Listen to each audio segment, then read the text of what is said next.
क्या आप जानते हैं कि अंग्रेजों भारत छोड़ो का नारा देने वाला शख्स एक मुसलमान था। मुंबई में पैदा होने वाले यूसुफ मेहर अली ने ही 1942 में सबसे पहले इस नारे का प्रयोग किया।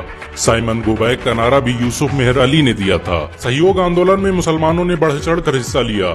भारत के सबसे बड़े शुगर व्यापारी हाजी सबू सिद्दीक ने अपनी शुगर फैक्ट्री पूरी तरह से बंद कर दी। ये फैक्ट्री इतनी बड़ी थी कि इसके जरिए बनाई गई शुगर पूरे इंग्लैंड में इस्तेमाल की जाती थी। बहुत कम लोग जानते हैं कि बाटा कंपनी भी मुसलमानों की थी, जिसे असहयोग आंदोलन के दौरान एक अंग्रेज ने खरीद लिया था। आपको ये जानकर शायद हैरानी हो कि भगत सिंह का केस लड़ने वाला शख्स भी एक मुसलमान था। बैरिस्टर आसिफ अली ने भगत सिंह का केस तब लड़ा जब कोई भी भगत सिंह का साथ देने को तैयार नहीं था।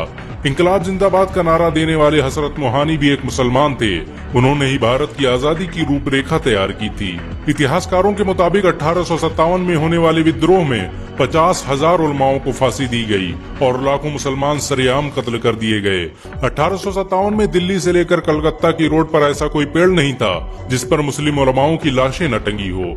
मुसलमानों ने ही भारत की आजादी के लिए पहली जंग लड़ी। मैसूर के सुल्तान हैदर अली और उसके बेटी टीपू भारत की आजादी के लिए शहीद होने वाले पहले शासक थे। मशहूर क्रांतिकारी अशफाकुल्ला खान सबसे कम उम्र में फांसी पाने वाले भारत के पहले व्यक्ति थे। बहुत कम लोग जानते हैं कि जय हिंद का नारा एक मुसलमान आबिद हसन सफानी ने दिया था।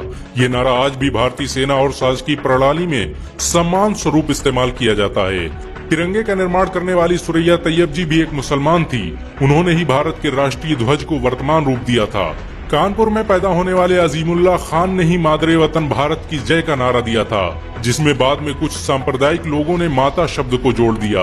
आपको ये जानकर शायद हैरानी हो कि भारत का पहला राष्ट्रीय गीत अजीमुल्लाह खान ने ही लिखा था। बहुत कम लोग जानते हैं कि मौलाना कासिम नानोतवी ने दारुल उलूम देवबंद की स्थापना अंग्रेजों को भारत से निकालने के लिए की थी। इस मदरसे का मकसद देश में ऐसे नौजवानों को पैदा करना था जो भारत की आजादी में योगदान दे सकें। रेशमी रुमाल आंदोलन की शुरुआत करने वाले मौलाना महमूदुल हसन और मौलाना उबैदुल्ला सिंधी दारुल उलूम देवबंद के ही छात्र थे। मौलाना उबैदुल्ला सिंधी ने सुभाष चंद्र बोस के साथ मिलकर भारत की पहली अस्थायी सरकार की स्थापना की थी और वह भारत के पहले गृह मंत्री भी थे। आपको ये जानकर शायद हैरानी हो कि मौलाना महमूदुल हसन ने ही 1920 में गांधी को महात्मा का लक़ब दिया था। उनका ये नाम इतना मशहूर हुआ कि पूरी दुनिया में गांधी महात्मा गांधी के नाम से जाने जाने लगे। महमूदुल हसन ने ही हकीम अजमल खान के साथ मिलकर 1920 में जामिया मिलिया इस्लामिया यूनिवर्सिटी की स्थापना की थी, ताकि भारतीय शिक्षा तंत्र को अंग्रेजों के चंगुल से आजाद करवाया जा सके।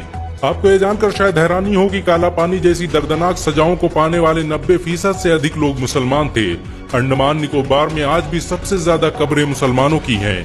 मुसलमानों के अलावा दूसरे लोगों ने काला पानी से बचने के लिए न सिर्फ माफीनामे लिखे बल्कि अंग्रेजों की मुखबिरी भी की।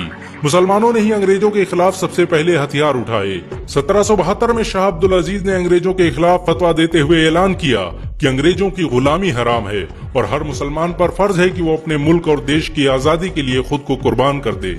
1857 में होने वाले विद्रोह की प्लानिंग एक मुसलमान मौलवी अहमदुल्ला शाह ने की थी। वो भारत के अकेले इंसान थे जिन पर अंग्रेजों ने 50,000 रुपए का इनाम रखा था।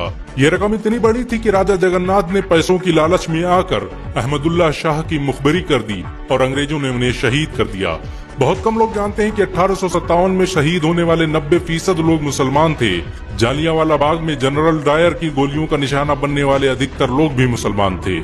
भारत की आजादी का नेतृत्व करने वाले संगठन इंडियन नेशनल कांग्रेस के 9 से अधिक प्रेसिडेंट मुसलमान रहे।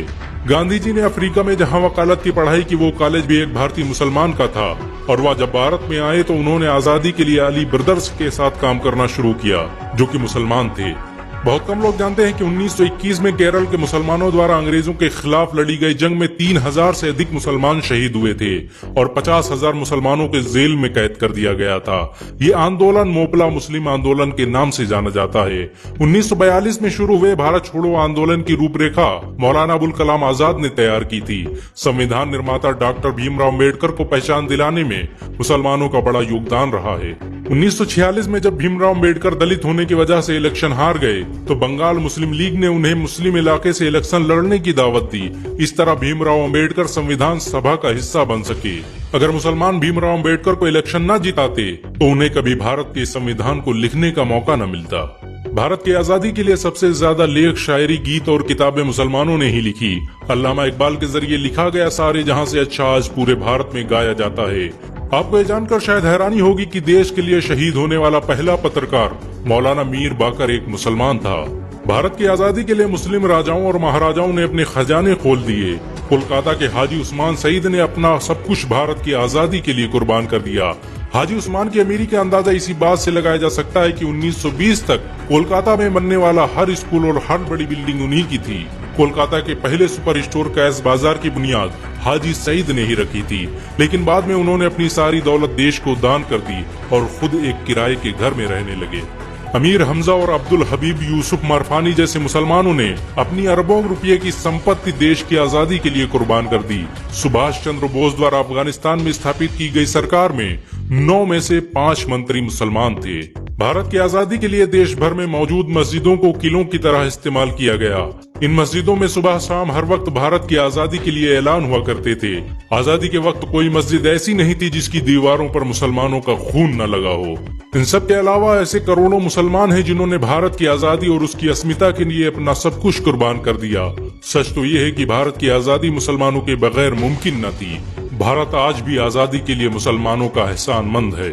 अगर एक मुसलमान होने के नाते आपको गर्व महसूस हुआ हो तो इस वीडियो को लाइक और शेयर जरूर करें। ऐसी और वीडियो को देखने के लिए हमारे चैनल को सब्सक्राइब करें, घंटा जरूर दबाएं।